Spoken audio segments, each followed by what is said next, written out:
Guys, അപ്പത്തേ നമ്മൾ ബാംഗ്ലൂരിൽ നിന്ന് വന്ന വഴിക്ക് നമ്മുടെ പന്നിയങ്കര ടോൾ പ്ലാസേന്റെ അടുത്ത് എത്തിയപ്പോഴാണ് നമ്മുടെ അമ്മാമ്മയുടെ കട ഓർമ്മ വന്നത്. നമ്മുടെ ലെഫ്റ്റ് സൈഡിൽ തന്നെയാണ് ശ്രീകൃഷ്ണ വീട്ടിലെ ഊണ് എന്ന് പറഞ്ഞിട്ടുള്ള ഒരു ഹോട്ടലാണ്. അപ്പൊ ഈ ഒരു ബിൽഡിങ്ങിന്റെ താഴത്തെ ഫ്ലോറിലായിട്ടാണ് അമ്മാമ്മയുടെ കട വരുന്നത്. അപ്പൊ ഇലയൊക്കെ ഇങ്ങനെ വിരിച്ചിട്ടുണ്ട്, നിറയെ ചോറ് ഇങ്ങോട്ട് വിളമ്പി തന്നു. അതിനുശേഷം 2 പച്ചക്കറി കൂട്ട്, ഒരെണ്ണം കായിട്ട ഒരു കറിയായിരുന്നു, രണ്ടാമത്തത് ക്യാബേജ് ആയിരുന്നു, മൂന്നാമത്തത് ചെറിയൊരു അച്ചാറായിരുന്നു. ഇത് 3 വിളമ്പി തന്നു. അങ്ങനെ നമ്മൾ ഇവിടുത്തെ സ്പെഷ്യൽ ആയിട്ടുള്ള ബീഫിന് വേണ്ടിയിട്ട് വെയിറ്റ് ചെയ്യണം. ഇവിടുത്തെ വീഡിയോസ് എല്ലാം കാണിച്ചത് ബീഫ് കിടു ബീഫാണെന്നാണ് കാണിച്ചത്. അപ്പൊ ബീഫിന് വേണ്ടി വെയിറ്റ് ചെയ്യണം. പിന്നെ നമ്മളത് മീൻചാറ് ഒഴിച്ചിട്ട് പതുക്കെ തിന്നാനുള്ള ഒരു പുറപ്പാടിലാണ്. എന്നാലും നമ്മുടെ ബീഫ് എത്തിയിട്ടില്ല. അങ്ങനെ ബീഫും കൂടി കൂട്ടി കഴിക്കാന്ന് ഓർത്തിരിക്കുമ്പോൾ ചേട്ടൻ ബീഫ് അങ്ങോട്ട് വിളമ്പി തന്നു. കിടിലം ബീഫാണ്. ബീഫിന്റെ കളറും ആ കറിക്കൂട്ടും എല്ലാം കൂടി നല്ലൊരു ആകർഷണമുണ്ട്. ഇനി നമുക്കൊന്ന് പതുക്കെ ഒന്ന് ബീഫ് ഒന്ന് കഴിച്ചു നോക്കാം.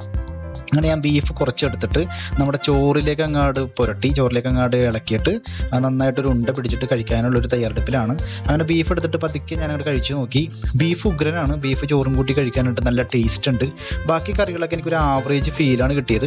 പിന്നെ ഇവിടെ ഒരു ക്വാണ്ടിറ്റി ഓഫ് റൈസ് നല്ല ഹൈ ആയിട്ട് കിട്ടുന്നുണ്ട്. അപ്പോൾ ബീഫ് എനിക്ക് നന്നായിട്ട് ഇഷ്ടപ്പെട്ടു. ഞങ്ങൾ 2 പേര് കഴിച്ചത് ചോറും ബീഫും കൂടി 320 രൂപയാണ് ഇവിടെ ആയത്. പക്ഷേ വളരെ രസകരമായിട്ടുള്ളൊരു ഊണായിരുന്നു. ബീഫ് ഞാൻ റെക്കമെൻഡ് ചെയ്യുന്നു. ബാക്കിയെല്ലാം ഒരു ആവറേജ് ഫീലാണ് എനിക്ക് കിട്ടിയത്. അപ്പോൾ വീഡിയോ ഇഷ്ടപ്പെട്ട ലൈക്ക് ചെയ്യുക, ഷെയർ ചെയ്യുക. അതോടൊപ്പം നമ്മുടെ ചാനൽ സബ്സ്ക്രൈബ് ചെയ്യുന്ന കാര്യം ഒന്ന് പരിഗണിക്കൂ.